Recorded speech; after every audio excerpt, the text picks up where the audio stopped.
Hello. I wasn't gonna. Well, I didn't know if I was going to do a video tonight, but something really weird is happening here. Um, See that big piece of mealworm up there on top of that feeder? I didn't put that there. That's an empty mealworm husk they've just carried up there.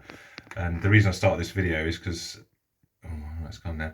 That is another lump of mealworm to the left of that feeder, and I caught it on its way up there on his own, trying his desperately to put it on top of that feeder. Um, so what we're looking at here is Myrmica ruginodis, I think it's called. I'm useless. I can't even remember those names all the time. We're at 17.5. That's 82. These came last night, and I should have made this video last night because it was really exciting. Okay, so this, I can zoom out on this now. Remembered how to do it. This test tube here was packed. I mean, you could hardly see through it anywhere at all. It's supposed to be 80 to 120. Myrmica ruginodis, whatever they are. 15 quid, Ants HQ. And I definitely recommend doing that if you can. Ants HQ seems to be the king of this species. Anyone you ever see, there's a video gone from there. Looks like nothing's going on now. Well, there's never nothing going on. There's at least two at any one time in there. The black stuff came in their tube, I think. I don't know what it is. It looks like little lumps of soil. That's a temperature probe with a bit of what's it called, protein jelly just sat on top because it's easy to scrape off there. But I gave them 2 chopped up mealworms last night when they first came, and that what's it called, feeder thing, 1 mil, and it was full to the top. Made sure no air bubbles, so I have drank quite a lot. Anyway, this was a nightmare putting all this together. I got this planned out. That's the 30 mil tube. I'm going to get a torch in a minute. 30 mil tube with 3 chambers, and it's definitely too big. I knew it was going to be too big, but it was the only one I had. It was still in transit from China. Got 3 18 mils and a 15 mil coming, I think. However, I did find, because that came off the heat pad, and the outwheel came off the heat pad before I connected everything up, so it was much higher temperature, even though it took me, they were a good 40 minutes off the heat pad before the ants were sat here on the cold windowsill. But I did think to myself, oh, there was so many ants in there, I thought maybe it'll work. And because there's 3 distinct compartments, obviously holding different humidities in there, I'll get the torch. I don't know anything about editing, so you just have to watch my floor and kitchen stuff. Anyway, yeah, so let's try and get this right. Is that ever going to work? Can you see that's packed? It's absolutely packed with ants, and they're not just on the floor of that, they're sort of at the side. These ants don't seem bothered by light very much either at all. Even with I've got the red thing on, but I don't think I need it, to be honest. They're just not that bothered. Of all the ants I've had, and Lazarus Nigers aren't too bothered either, but these just are not bothered. They really can't see through red. They aren't that bothered. They don't like this. This is a 70 lumens torch, actually, with a flat battery. They don't like this shining directly on them in this tube when I've been trying to identify them. Or in there, to be fair. But it does give you a good picture. There's one. You see what I mean? That's more what the actual outworld is like, even though it's this temperature. Last night, there must have been 30, 40 in there at any one time. It was all over the place. It was crazy. Putting this together was a nightmare. I've put these tubes into those connectors quite a few times, and they are stiff, but it's nothing compared to having ants trying to escape constantly. I plugged that one in first, and that one came out once I was putting this one in, and I had ants out there and out there. Considering they're supposed to be so aggressive, I found the easiest way to catch them was to actually stick your finger in front of them. They grabbed onto your finger and then just scrape them off. But none of them, as far as I know, even tried to sting me. This is, and these, you can't tell which is the queen. I've not found a way, but it's lucky I have got Myrmica rubra queens here.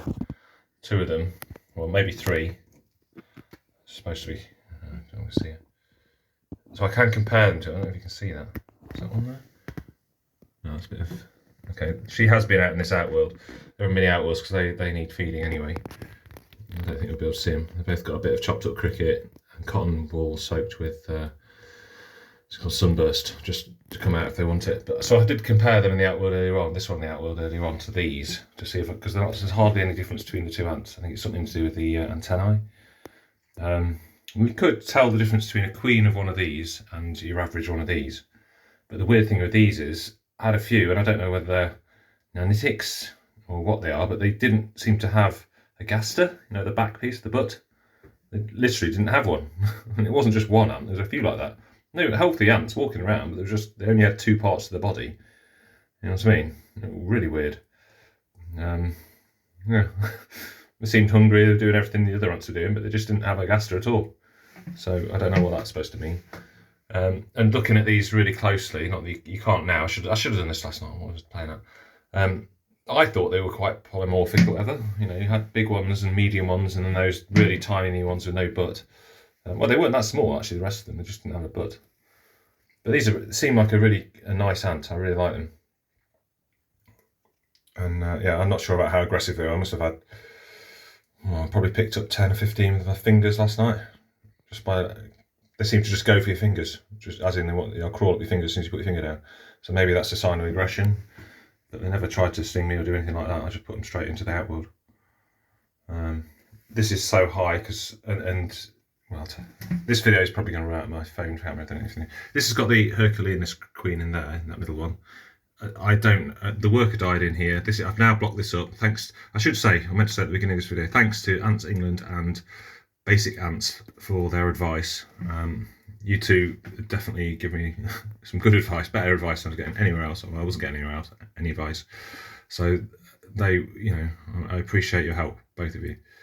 I love, I really like both of you. I think you've got really good content. I like it. You know, Ants England, your voice, it's wicked. You should do some less well edited, just more you talking about ants, because it's just nice to listen to.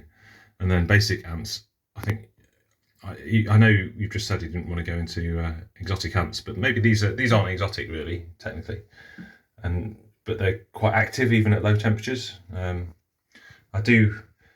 Everything that's on this shelf, I think, is going to stay on this shelf over winter, and this shelf ends up going down to 15. Can go slightly low sometimes, but generally 15 to 17 over the coldest part. And I can keep it at that using the vent up there, and if I have to do that, it just keeps getting warm. So these are all going to stay here, and that's a Herculeanus, which is supposed to hibernate at, well, 15 it says on places. Some people say just put it in with the Glycys niger at 8, and yeah, a lot of places they can even go down to freezing, some people say, because you think about their range. And if she's in there and she is alive and she's not carked it, and that'll be the subject of my next video, I think, what's in the other room and what's happened and what's going on. This is just what I could do right now. I need to upload it and then clear space on my phone. Yeah, but very excited with these. I say it was 80 to 120 from Ants HQ, 15 quid. It doesn't look it there at all. But there was a massive, I thought there was a load of sand in there, and there was some sand in there, you can see it there. But it was, I don't know, a fifth of this tube, a sixth of this tube, no. I'm exaggerating, I don't really know, but a lot of that wasn't that sand, it was actually eggs, and they were carrying eggs from this one into that one.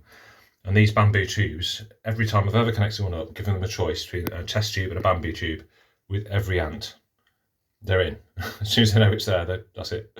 The ultimate test would be Glycys niger, obviously, and I've got a load of tubes coming, but all my Glycys niger, these are the only two that are not strictly in hibernation, really. That one, because the tube was so dry, and it's a brand new tube, and they don't want to move, but I think they might as well. And that's my pet queen, and she's sort of, anyway, I've talked about her before. She's my pet queen, and she's quite tame, and you know, I don't know, something wrong with her. She stays alive, she eats, she lays the odd egg every now and again, eats it, and she seems quite happy, you know. And it's not because of the setup. She's in that setup because she's already like that. Out of 12 colonies, she was the one that doesn't seem to know what she's doing and can't be arsed or whatever, I don't know. Anyway, I'll do another video that tells what's been actually happening since Saturday with the this isn't the Lignoperdia queen, with what's actually happened. Yeah, anyway, that's it.